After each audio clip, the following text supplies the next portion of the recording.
Welcome back to Sociology 226. This is Max Weber Video 2. In this video, I have 3 tasks. First, I'm going to outline Weber's Sociology of Bureaucracy.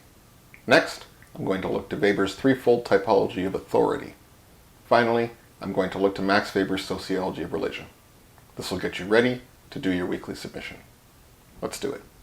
One of Weber's important contributions was to the study of bureaucracy and its advent in the administration of the modern state. This is the codified, meticulously organized, and hierarchical authority that governs a great deal of our modern lives. Not just the state, though. We have government bureaucrats, but also bureaucratically organized institutions that don't fall under the provincial, federal, or civic government structure. You can think about the contemporary university. Here, people hold authority in their position, one that comes with a salary, with definite capabilities, with superiors and inferiors. We have a bureaucratic station that we occupy. This isn't just governments who do this. If you work at Aritzia, there is a bureaucratic organization governing the whole place. Or the Bell Store. Bureaucracy is found in both public and private organizations.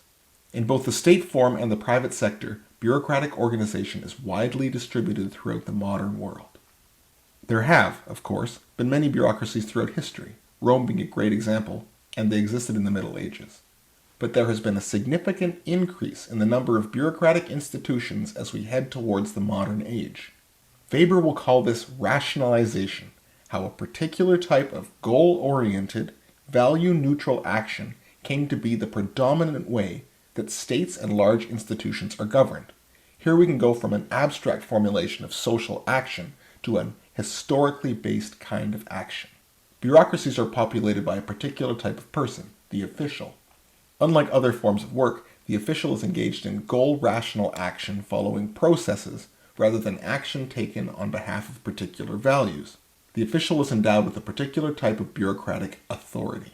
Weber writes, "Bureaucratization offers above all the optimum possibility for carrying through the principle of specializing administrative functions according to purely objective considerations.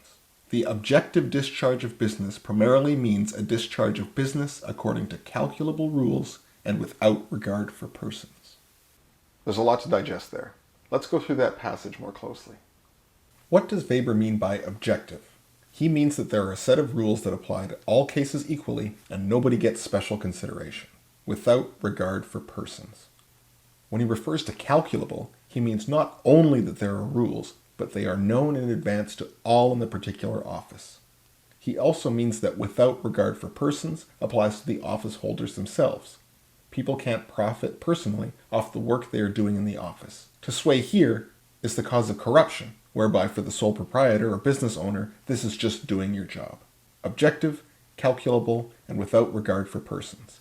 Key aspects of bureaucracy. What's important for us is how the divided, dispassionate job of the bureaucrat is becoming more and more widespread, and how contemporary institutions arise alongside these types of people. Weber is not making a value judgment about bureaucrats. Rather, Weber is saying that this is an ideal type of the kind of work that you do in the government, or at Queen's, or in any desk job. You do paperwork without any goal of personal gain. You do so because it's your vocation. It is routine to follow the rules and send reports up the ladder. It's important to think about the way the contemporary economy is organized. Marx's world was an owners and workers. But we don't live in an owner versus worker world anymore.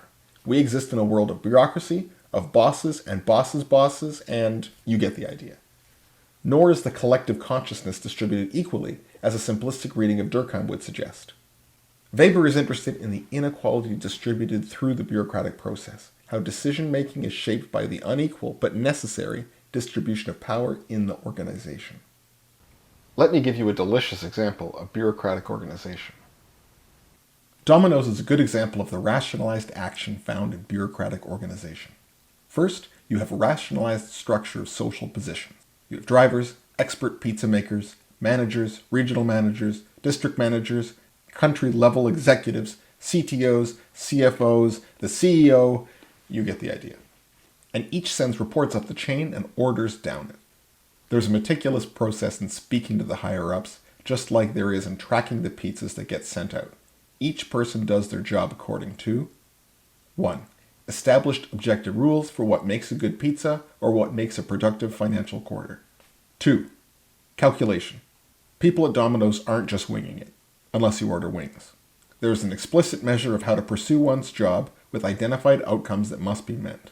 This means through financial statements or through a chit system that identifies the delicious pizza en route to your messy 7-person student house at 2:30 in the morning. 3. Finally, they do their jobs without regard for persons. The pizza-making process is not subjective. It is calculable, and we regard the process as the end to follow, not to meet any one individual's wants. One sticks to the established, tracked process, not making a little on the side. Yeah, maybe drivers hand out extra coupons and skim the till, but this is against the essence of the bureaucratic machine, ignoring the case of tips, of course.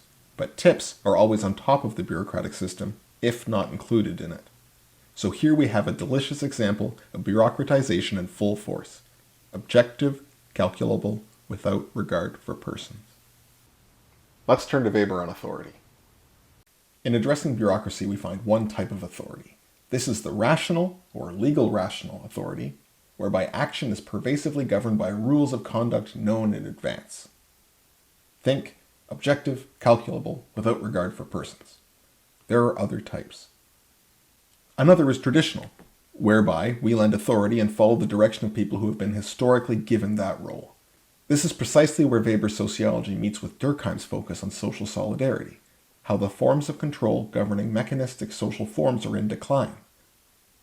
Whereas in the modern social form, rational authority is pervasive, in simpler social forms there are other forms of authority.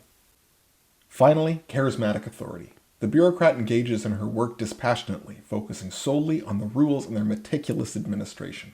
They are provided a fixed income, guaranteed to continue so long as they do their job. Right? Objective, calculable, without regard for persons. The bureaucrat has authority and power because of the legal or business structures that they sustain. In contrast to bureaucratic authority, charismatic authority could not be more different. It is wholly effective in that people surrender themselves to its power because they are moved personally to do so. Weber is concerned with the warlord in the piece that you read today. This is the ideal type of the charismatic leader. Historically, this type of leadership and the reasons for following were more common. But we still have leaders today who have these characteristics. Think about a violent yet charismatic figure. Why would anybody have followed Pablo Escobar around, given the violence and death that surrounded him? Well, yeah, threats, money, drugs, etc., but the authority enjoyed by the gang leader is not a codified, rational, or in many cases, bureaucratically organized affair. It is always done on the fly for an indeterminate amount of time and very often underpinned at the effective level. This is why there are fights for succession in gangs all the time. Influence is fickle and quickly disappears. People don't just do things because they're afraid of being shot by a guy like Escobar. They are motivated by a leader. They are called into action. If bureaucracy is objective, calculable, and without regard for persons, then charismatic authority is the complete opposite. Subjective, completely imprecise, and very, very personal. Both, however, are authoritative. Finally, let's look to Weber's sociology of religion. I want to talk about Weber's most famous historical work, which is The Protestant Ethic and the Spirit of Capitalism. It will give a particularly good example of Weber's interpretive sociology and another important side of contrast with Marx. The work is an extremely detailed analysis of Christian sects following the split from the Catholic Church in the 16th century. Throughout the piece, Weber is attempting to provide a psychological profile of various Protestant groups. Again, Weber is not trying to place himself in the heads of various Lutherans, Quakers, or Puritans, but he's trying to provide a sketch of the headspace where they performed the actions that they did. Throughout the essay, Weber links the individualistic tendencies in modern industrial capitalism with the Protestant ethic of salvation. The Catholic Church had very public displays of observance. Mass, communion, the whole deal. Whereas Protestants celebrate God more inwardly. This contributed to what Weber would call a tremendous inner loneliness. The early Protestants were particularly worried about how to show their appreciation for God, because those who did would be rewarded with eternal life. Effectively, they wanted to be able to measure and rank their piety. This linked with the doctrine of asceticism, where earthly pleasures would be sacrificed because they did not relate to the celebration of God. There was a belief that God rewards those individuals who celebrate Him through earthly practice. The individual components of religious doctrine changed. The belief in the elect, those predestined for salvation, waned throughout time. But Weber argues, the ethic of individualistic work and celebration of God through living gracefully remains in Protestant communities. Admitting the differences in doctrine and individual adherence to that doctrine, Weber writes, "This rationalization of the conduct of life in the world with a view to the beyond is the idea of the calling, characteristic of ascetic Protestantism." People the world over did not embrace capitalism because they heard God's voice in their head saying, "Thou shalt worship commodities."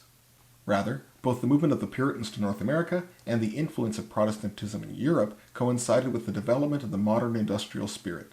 The focus on individual works combined well with the structure of industrialism. Before, one served God by doing one's job, and that spirit is culturally celebrated today in secular fashion. Those communities which were focused on celebration otherwise did not develop in the same way. Weber's concluding section is one of the most famous sociological texts. The Puritans wanted to be men of the calling. We, on the other hand, must be. The Protestant ethic also lets us return to some concepts from earlier in the video. Weber's aim is not to explain why history developed the way it did, but give us a glimpse into the meaningful way that various Protestant groups related themselves to work. He isn't dealing with a history of a single line of thought, but an ideal typical formulation of religion and religious adherence. While Protestantism promoted values that coincided with goal-oriented action, so too did the bureaucratic structures that shaped modern life. No longer are we only working to get into heaven, well maybe you are. The cultural institutions that rationalized work as such remain. This is precisely the same rationalization that we find in Weber's work on bureaucracy. We can end this discussion of the Protestant ethic with a contrast with the work of Karl Marx. The final lines of the essay show us the very real contrast between the type of interpretive sociology that Weber intends to do versus the historical materialism found in the 1844 manuscripts and the German ideology. However, it cannot, of course, be our purpose to replace a one-sided materialist causal interpretation of culture and history with an equally one-sided and spiritual one. Both are equally possible, but neither will serve historical truth if they claim to be the conclusion of the investigation rather than merely the preliminary work for it. To put that in plain English, one can't simply start and end with material change as the basis for all history unless one is going to miss out on the thoroughly important goal of Weberian sociology: understanding. Let me end this video contrasting Weber's interpretive sociological project with the law-like sociologies of Marx and Durkheim. Weber's is a humble approach to social science, an interpretive methodology. This is going to be very different than the kind of social science explored by, say, Marx. He holds that material conditions shape consciousness. We have material reality in production, and then an inversion of that in consciousness. A science of society is one that takes real material relations as its object. Real versus ideal. You get it? But Weber says no. You can't just take a single account of material relations, changing as they may be throughout history, as the one law governing historical development. They are sociological concepts rather than real causal entities that make things proceed as they do. Weber writes the following about Marx. All specifically Marxian laws and developmental constructs, insofar as they are theoretically sound, are ideal types. Similarly, their perniciousness, as soon as they are thought of as empirically valid or real, truly metaphysical, effective forces, tendencies, etc., is likewise known to those who have used them. Okay, so in plain English, what is Weber saying?